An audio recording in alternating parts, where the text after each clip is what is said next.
Hello and welcome to the Insecure Chef. This is Al and my lovely wife Regina, who's filming right now. This is a very impromptu recipe. I am calling it ham and pasta, and we're going to do it all in one pot. Now I'll be using the Ninja Foodi. Don't get excited if you don't have one. You can certainly do this on the stove, in a pot or a Dutch oven or whatever. It's really a one pot dinner, and hopefully it'll come out good. So in front of you here, I have some of the ingredients. The main mixture of spices are here in this little plastic cup. You know, salt, pepper, parsley, oregano, etc., etc. All the ingredients, as always, will be on the channel. So we're going to get started by basically getting the food heated up for sauteing, and we're going to saute some onions and the chopped ham. Now, the chopped ham I simply bought already chopped and ready to go. Instead of buying a ham steak and then cutting it myself, I took the easy way out. If you happen to have leftover ham, maybe you had a Virginia ham or something earlier in the week, by all means use that to chop up. This recipe is for two, and I'm only using a half a pound of ham. Obviously, you can always scale this recipe up. I'm not sure if you can scale it down for one. It depends on the pot, etc. So anyway, this is for two. So we're going to be moving over to the foodie, and I'll let my wife show you that for a minute, because I've forgotten to get one of the most important ingredients, which is the olive oil. It's always something. So, okay, so I'm going to be putting in a tablespoon or so of olive oil, or more thereabouts. Can never have too much olive oil. And I'm going to turn the foodie on. And I'm going to set it for sear saute. I'm going to put it on high and fire it up. So we're going to let that come up to temperature, and we'll be back as soon as it is. In the pot. Okay, we're back. The olive oil is heated. As you know, of course, with olive oil, watch the high temperatures, because it does have a low smoke point. So, you know, you could get smoke and smoke alarms going off. So just be careful. On the foodie, I've got it set on 4, and I've just cooled it down just a little bit to 3, and I'll adjust it if I need to do so. So we're going to start out by sauteing the onions and the ham at the same time. So the onions are going in.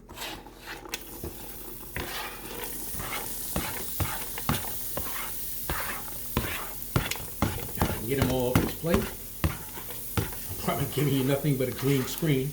No, they can see the onions. Okay. All right. Onions gone in, and now I'm going to follow it up with the half a pound of cubed ham. That's going in. And there it goes. And now we're going to keep an eye, like I said, on the temperature. And we're going to saute these up, and the goal here is to get the ham to get some color and, you know, some browning going on.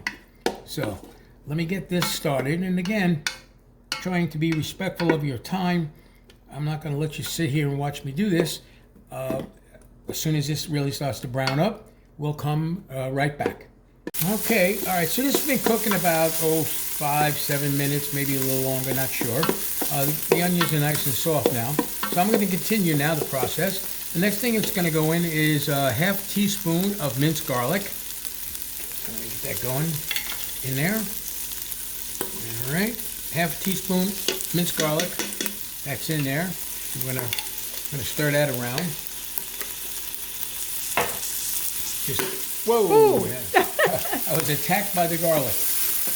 Okay. Alrighty. Got the garlic going in there.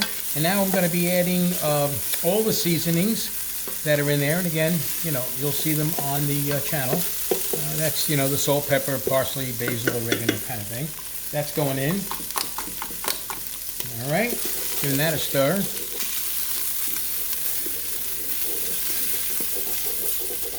And if you're getting a little browning in the bottom of the pan, you know, you can deglaze that a little bit, but in a very short time, we're going to be adding chicken broth, so that's not a big deal. All right, so the next thing I'm going to be adding is a little flour. That's coming up now. Okay. Going to throw that in. And we're going to mix this just until the flour completely disappears. Yeah, I may need some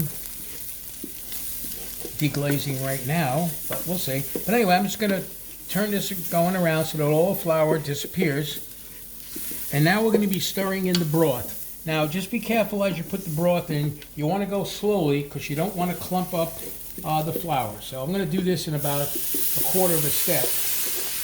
And that's your opportunity to deglaze. And again, you want to go slow.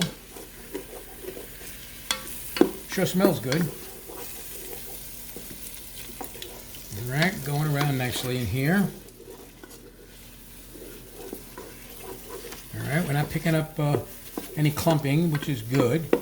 Because, you know, if you do dump it in, you do run into the risk of getting big clumps of flour, and that will be difficult to work off in the preparation. So just be patient, which is difficult for me, but nonetheless, that's what is required.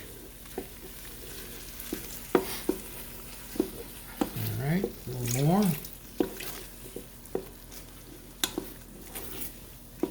And as I mentioned earlier, you know, if you don't have a foodie or anything, all you really need is a pot, stove, Dutch oven, whatever. You can do it right on the stove top. The only reason I'm using the foodie is because it's convenient for me in general. It's right in front of me, and it's, again, also just one pot to clean. And to be honest, of course, I love playing with the machine, so. All right. We're almost done getting in the broth, because this is about a cup and a half, maybe a tad more. All right, and I think one more addition is all I'm going to need, and I'm very happy because I don't see any clumping. It's nice. I have almost a slurry going on down there. Okay, all the broth is now in. All right, looks good. Now we're going to be stirring in the milk, and then we're going to bring it up to a simmer. So the milk's going in, which is 3/4 of a cup. It shouldn't be too much of a problem in putting that in reasonably fast.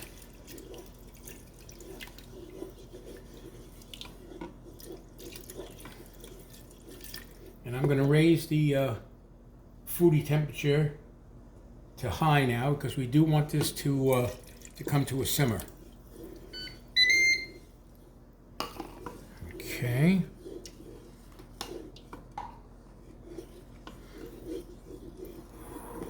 All right. So I think it's blended very nicely. I don't see any clumps or anything thick things hanging out. So let's give this a second and let it bring up to a simmer. Okay, if you look, you'll see that the mixture that we had just made is already starting to simmer.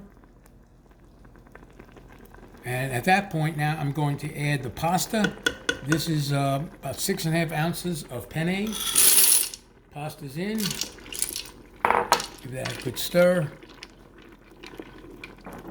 And I'm going to set the foodie on 4. In the case of a stove, I would call it probably medium to medium high. And I'm going to let this simmer now probably for around 15 minutes, essentially to get the pasta to be cooked. Now, during this process, if for some reason the volume in this gets too low or too thick, you can always add water, a little more chicken broth back if you want. Okay, so don't panic if it gets too thick or whatever. All you're losing is water evaporation, so you can easily replace that with water. All right, so we're going to let this simmer on medium high for about 15 minutes or so until the pasta is ready. Okay, we're back, and as you can see, the pasta has been cooking around 15 minutes or so. I'm estimating 15 to 20 might be necessary, but basically the timing is not directly relevant. What's important is that the pasta is cooked to the texture you like it at. So I've already tasted a piece of this pasta. It's nice and al dente the way I like it, and that's how you should handle it. At this point, I'm going to throw in a 1/4 cup of frozen peas. Okay, they won't take more than a minute or two to defrost.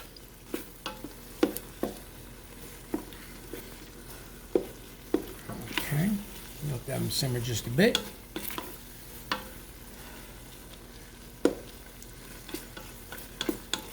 And again, I mentioned earlier, and I think it's worthwhile re-mentioning, if during the pasta cooking aspect, this begins to get, as you see, I did get some burning and, well, browning, if you will, at the bottom. But if this gets too thick, just by all means, add more chicken broth. If you have out of chicken broth, just add more water.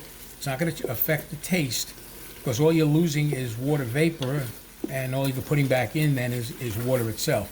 So you won't have any problems by adding it. Just keep an eye on it, because you don't want it to get too thick and you don't want it to burn.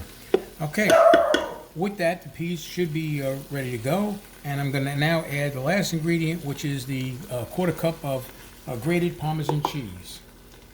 Okay, that's going in. I'm going to give that a nice stir.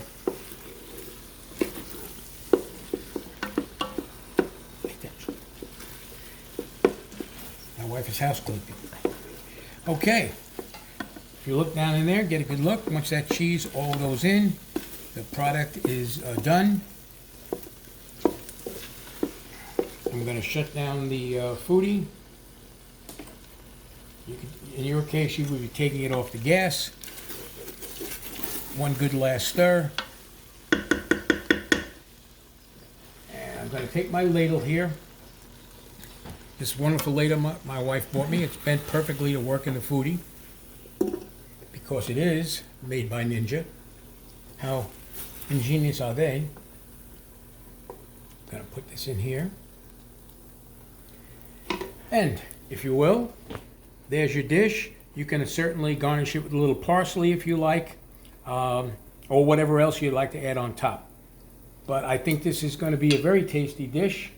It's probably a little hot for me to eat it right now. We can give it a shot. Oh boy, that's sure smells good. It looks hot. All right, I'm going to give it a shot. If I spit it out, it's not because it's bad. It's because I burnt myself.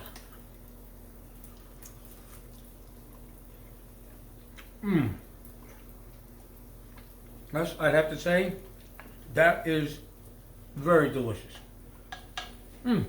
So, with the full mouth, thank you for watching. I hope you have a wonderful day from the Insecure Chef and his lovely wife, Regina. Enjoy the beautiful day. Bye-bye.